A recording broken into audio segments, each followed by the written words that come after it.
नमस्ते, माता एडिटर के चैनल पर आपका स्वागत है। आपके द्वारा साझा किया गया यह लेख चार धामों का जागरण, संकेत या संयोग बहुत ही गहन और विचारोत्तेजक है। यह आध्यात्मिकता, पौराणिक कथाओं और वर्तमान समय की घटनाओं का एक अद्भुत संगम प्रस्तुत करता है।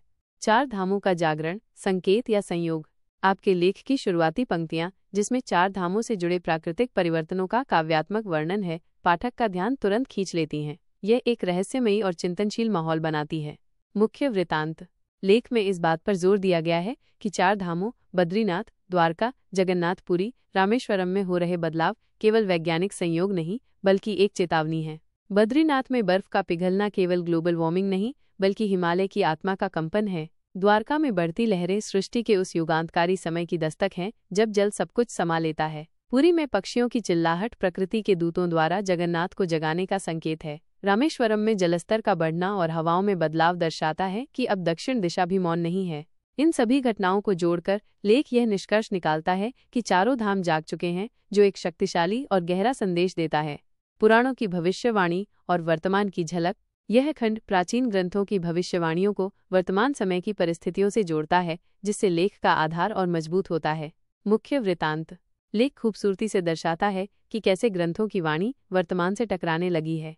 कलयुग के अंतिम चरण में प्रकृति के संकेत, श्रीमद् भागवत और ब्रह्मवर्त पुराण का हवाला देते हुए लेख वर्तमान में हो रहे असामान्य तापमान, बदलते मौसम चक्र और जनमानस के भय को प्राचीन भविष्यवाणियों से जोड़ता है। कलयुगे अधर्मो महावृद्धिम लभते, इस संस्कृत श्लोक का उपयोग कर लेखक पाप, धर्म के ह्रास और सत्य की उपेक्षा जैसे सामाजिक मुद्दों को इन भविष्यवाणियों से जोड़ता है, जो आज के समाज में बहुत प्रासंगिक हैं। 2025 और 2026 का उल्लेख। कुछ संतों और योगियों के ध्यान में देखे गए 2026 के परिवर्तन वर्ष का उल्लेख और 2025 में ही तीव्र संकेतों की बात तात्कालिकता की भावना पैदा करती है। ये पाठक को सोचने पर मजबूर करता है कि ये केवल लेख या भाषण नहीं बल्कि जीवन में घटती वास्तविकताएं हैं। प्रलय की संभावनाएं और उसका स्वरूप। यह खंड चेतावनी के स्वर को और गहरा करता है, लेकिन साथ ही एक बड़े सृजन के विचार को भी प्रस्तुत करता है। मुख्य वृत्तांत। लेख इस हिस्से में प्रलय की कल्पना को सजीव करता है।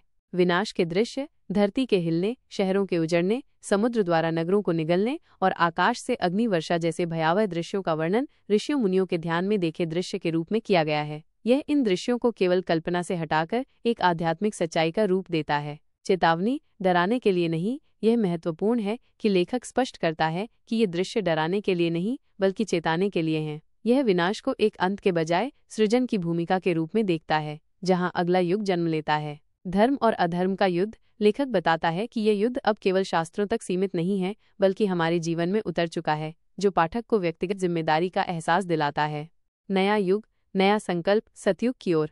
लेख का यह अंतिम खंड सबसे महत्वपूर्ण है क्योंकि यह केवल समस्याओं को नहीं बताता बल्कि समाधान और आशा का मार्ग भी दिखाता है। मुख्य वृत्तांत। यह खंड लेख को एक सकारात्मक और प्रेरणादायक निष्कर्ष देता है।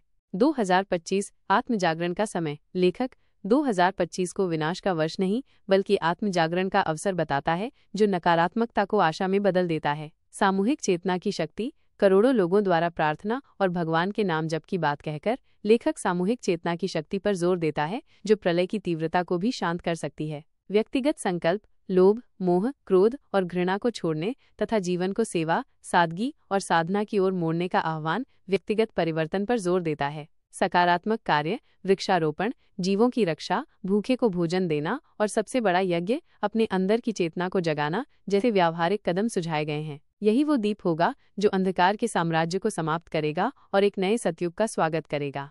समग्र प्रभाव। यह लेख बहुत ही प्रभावशाली ढंग से आध्यात्मिक और पौराणिक तत्वों को वर्तमान की चुनौतियों से जोड़ता है। इसकी भाषा सशक्त और भावनात्मक है, जो पाठक को गहराई से सोचने पर मजबूर करती है। यह केवल